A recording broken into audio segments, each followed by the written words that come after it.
Angela is applying to join the library. Listen to the conversation and complete the form below. First, you have some time to look at questions 1 to 5.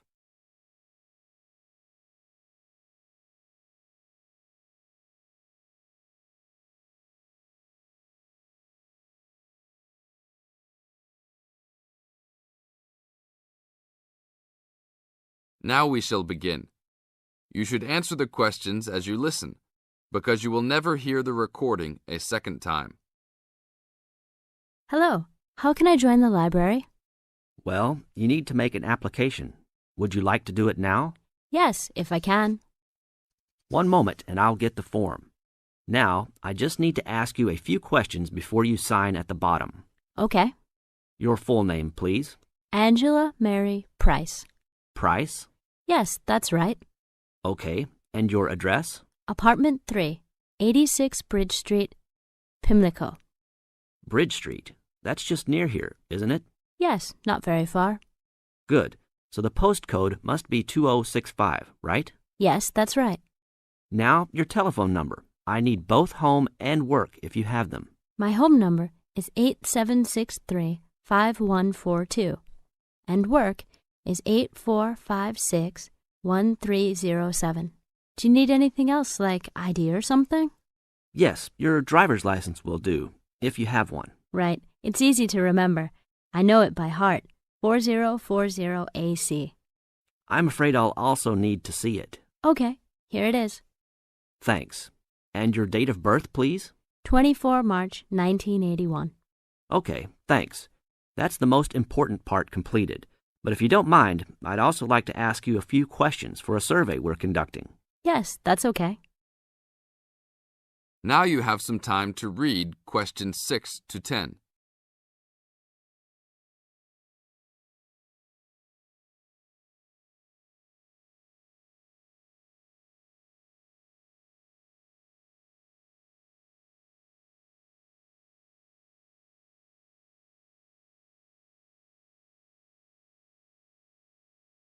As the conversation continues, answer questions 6 to 10. What kind of books do you like to read? Here's a list to look at. Oh, it varies from time to time, but I always like to relax and learn about other countries I might visit one day. I don't like anything too heavy or serious, unless it's about animals or the environment. I'm not really into sport very much. Anything else? Well, I do like entertaining at home. You know, dinner parties. So I suppose you'll have something for me in that line. The pictures in those books always make me hungry, although they never seem to turn out exactly as they look in the books. Fine. I think that's all I need now, except I need you to sign here on the application form. Oh, and I almost forgot. The membership fee is $20, which is refundable if you no longer stay a member. There you are. Do I sign at the bottom here? Yes, that's right. You can borrow books now if you wish, although your membership card won't be ready until next week. So if you want to borrow today, you can pick up your card when you return your first books. That's if you want to take some now. I think I will, but I'll have a look around first. Okay, take your time. That is the end of part 1. You now have half a minute to check your answers.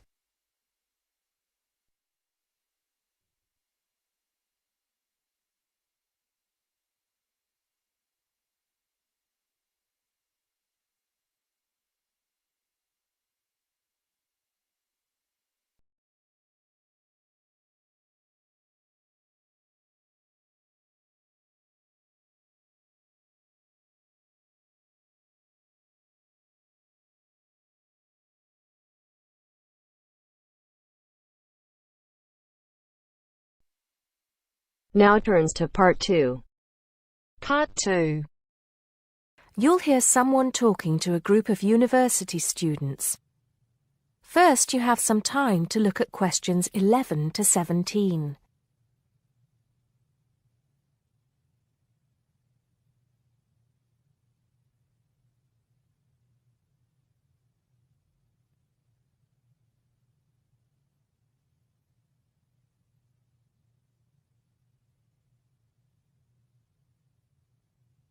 Now listen carefully and answer questions 11 to 17. Good morning, everybody, and welcome to Upton University. I hope you are settling in and beginning to find your way around. I know how confusing it can be when you start life at university, and that's why we have Freshers Week to help you find your feet. Before I go any further, I should perhaps introduce myself. My name is Sally Jackson, and I am the Secretary of the Students' Union, which has organized this week of events for you. You will usually find me in the office on the first floor of this building when I'm not attending lectures. Anyway, down to business. Of course, there are a few things that you are obliged to get done during your first week here. But once you've opened a bank account, if you haven't got one already, seen your director of studies to discuss which courses you are going to take, and signed up with a doctor, there will be plenty of time left to enjoy the events we have arranged for the week. And have we got a lot lined up for you? Throughout the week from Monday to Friday, every morning starting at 10 a.m., there will be orientation and welfare events. These will include tours of the campus, which, as you have probably noticed, is the size of a small town with 9,000 residential students, as well as sessions on developing study skills. We also have tours of Upton itself arranged for you, with a bus leaving from outside this building every afternoon at 5 o'clock. There are a number of interesting things to do and see in and around Upton, so you can expect visits to the castle and museum as well as the popular Ghost Walk. You'll need to sign up for this one, as numbers are limited. Just put your name on the list on the notice board in the entrance lobby. An important event is scheduled for Monday, that's the day after tomorrow, when we will be holding the academic fair. This is an opportunity for you to speak to students and academic staff about the courses that are on offer. The academic fair starts at 1 o'clock, by the way. There are a couple of other fairs that I think will interest you. First of all, we have the Societies Fair on Tuesday the 16th, which I think is an absolute must. You might not believe it, but the university has over 150 societies and sports clubs you can sign up for, so you are sure to find something of interest to you. That also starts at 1 o'clock, and it will be here in the Union Building. Also in this building is the Trade Fair on Wednesday from 2 until 5 in the afternoon. This one might sound a bit strange because you will find a load of banks and other businesses here trying to get your custom. You will find plenty of bargains and, best of all, a lot of the businesses give away stuff for free. Before you hear the rest of the talk, you have some time to look at questions 18 to 20.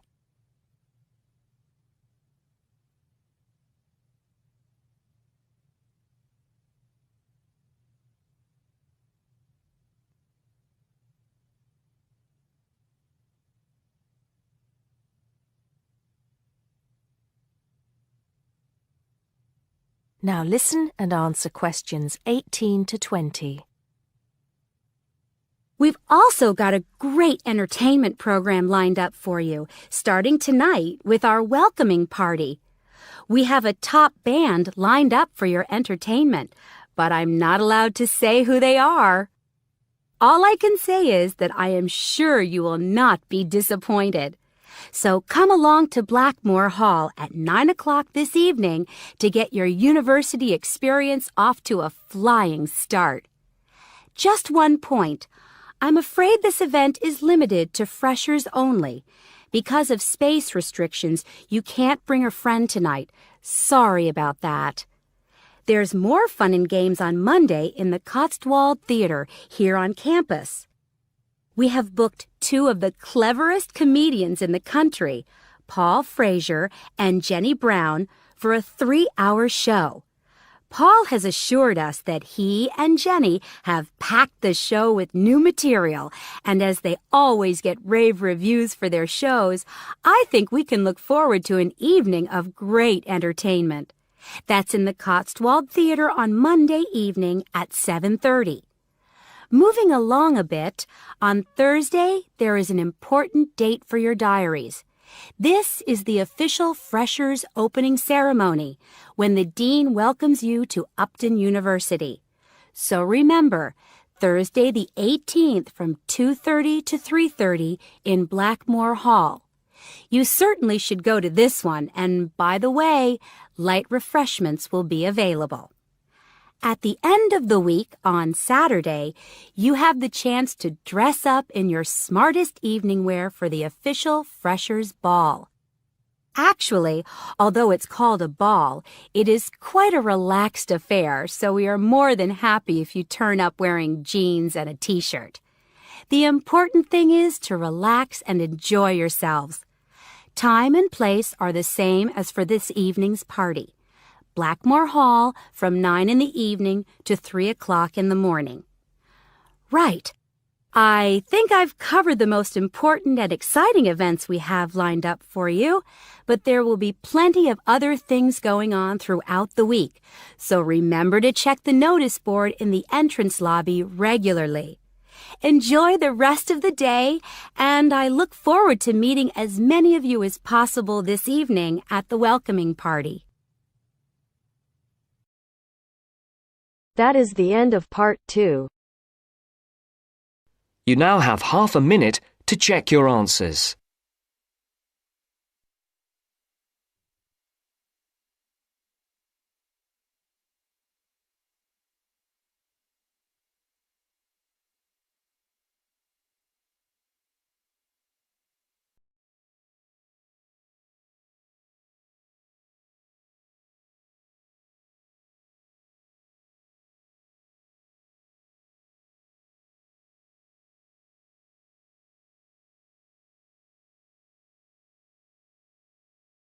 Now turns to part 3. Part 3. You will hear an interview with Professor Green from a local university which enrolls a large number of overseas students in its courses. He is talking to Indra, a student representative, about the importance of attending lectures. First, you have some time to look at questions 21 to 24.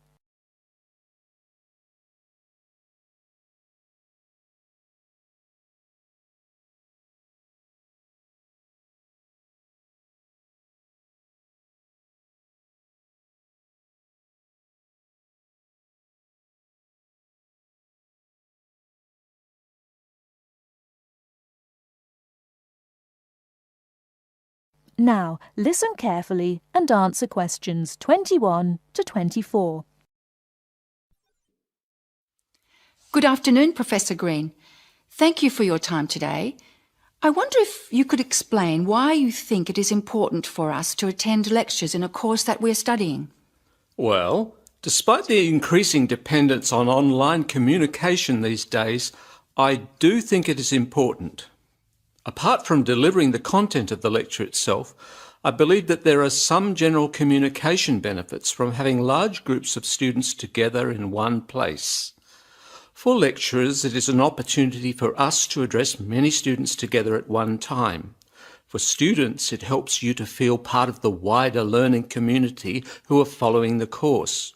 You can interact with each other both before and after the lecture to discuss the ideas and content, networking with each other and comparing your notes. But isn't most of this achieved, as you said, these days through online communication? Well, lecturers do communicate with students online, of course, but we usually only give a summary or notes of the lecture, so there are significant differences. When you go to lectures, you get more of an insight into what the lecturer considers important. We give additional commentary and anecdotes, and by voice emphasis, we can alert you to the key concepts, theories, and issues of the subject. By not attending lectures, you might miss crucial information about what we are expecting in an assignment. You know, these extra things can make a difference. Okay, but there are tutorials. There is a lot of interaction between students and lecturers in tutorials. Can't all this be done in tutorial discussion groups instead of having lectures? Yes, to some extent. But during lectures, the lecturers can sensitise you to the debates and the controversies that are dealt with in the literature. This can help you think more critically about the subject. So then, when you come to the tutorial, you'll be able to come with some questions and ideas for discussion. The result of this is that the tutorial class will be more beneficial for everyone who attends.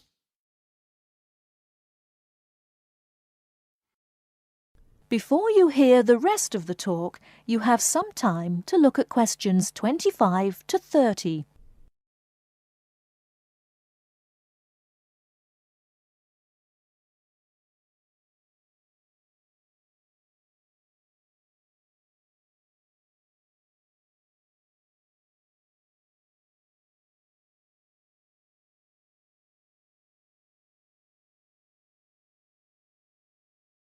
Now listen and answer questions 25 to 30.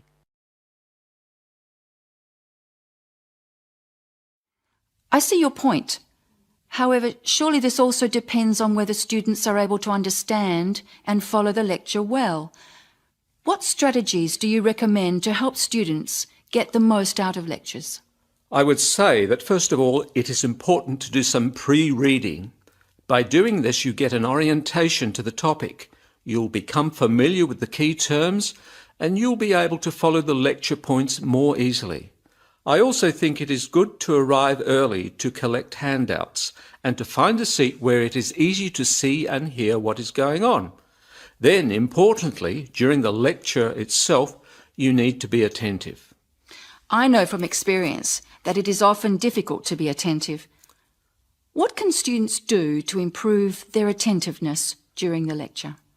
I think that there are two keys to following a lecture successfully: using the visual cues and using active listening techniques. By maintaining eye contact with the lecturer and following how the lecturer makes use of the slides, whiteboard and so on, you are using the lecturer's visual cues, which help make the structure of the information clear and give you a sense of what's important. Then, using active listening techniques will also help you to process the information. What do you mean by active listening techniques? Well, you need to pay attention to the methods the lecturer uses to highlight important information. As I said before, in the spoken language of a lecture, we get the benefit of things such as stress and intonation, use of examples and anecdotes, as well as the language signals used to show relationships between ideas. Yes, I see what you mean. These things will be missing in written summaries. And what about taking notes? Does that help? Taking notes helps you to concentrate, so I would certainly advise you to do that. It's difficult to listen and write good notes at the same time, so it does take some training. Yes, taking notes needs a lot of practice, I've found. Do you have any other advice? Well, I can't finish without stressing the importance of formulating questions while you are listening. During the lecture, you should ask yourself questions about the content of the lecture and the points you are following. Ask questions like, what are the benefits or problems? What other examples are there? How does it work? Why does this happen? This will keep you focused and actively engaged in the content of the lecture. Professor Green, thank you very much for your valuable tips and your time today. You are very welcome. That is the end of part 3. You now have half a minute to check your answers.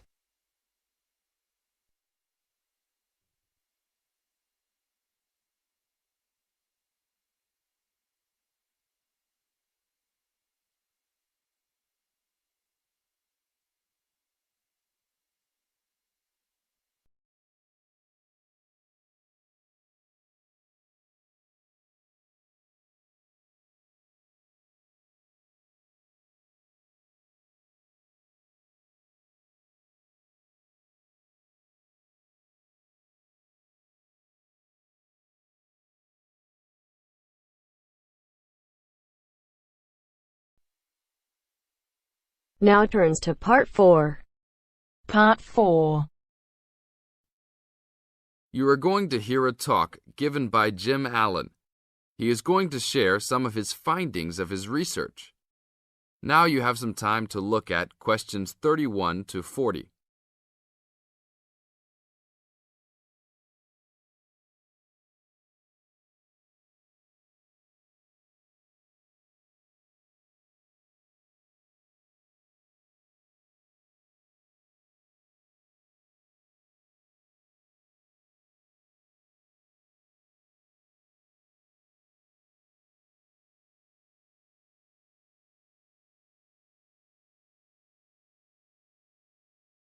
Now, listen carefully and answer questions 31 to 40.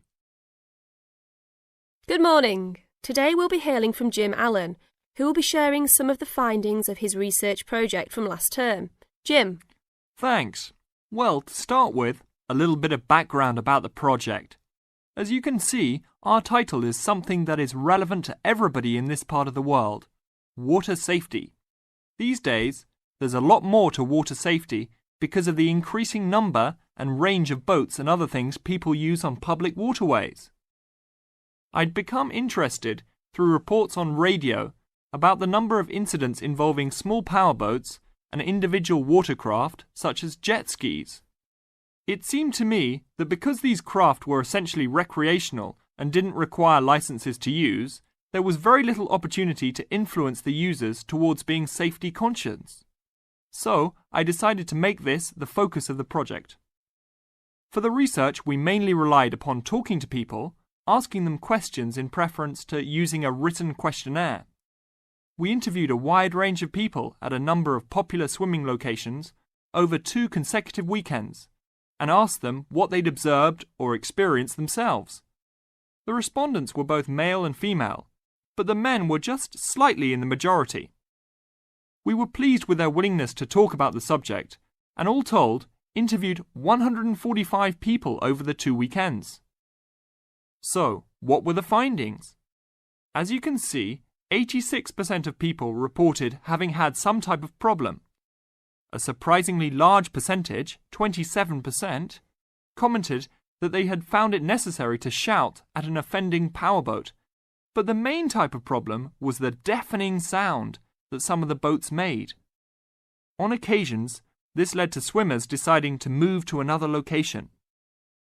So what strategies did people adopt to ensure their own comfort and safety? Let's have a look at the figures. First, it was noticeable that there were often distinctly different answers between men and women. It was mainly the women, for example, who said they should try to choose places where boats couldn't go, whereas it was usually the men who said you shouldn't have to move if you were there first, so you should shout at them if necessary. Both men and, it was women who said you should call the authorities if the situation gets too dangerous or the powerboat drivers are acting irresponsibly. Then, I had thought it would be mainly women, but both sexes made the point that above all, it's important to get children away from any possible danger. Men were very aware that jet skis could be unpredictable in inexperienced hands. They also made the point that it's much safer to have your car nearby and clearly visible to any watercraft if you're swimming in a relatively remote spot. Finally, wearing visible clothing, men didn't think it was quite as important as women, but both gave it a high safety rating. When we asked them what they thought the government should do to help solve the problem,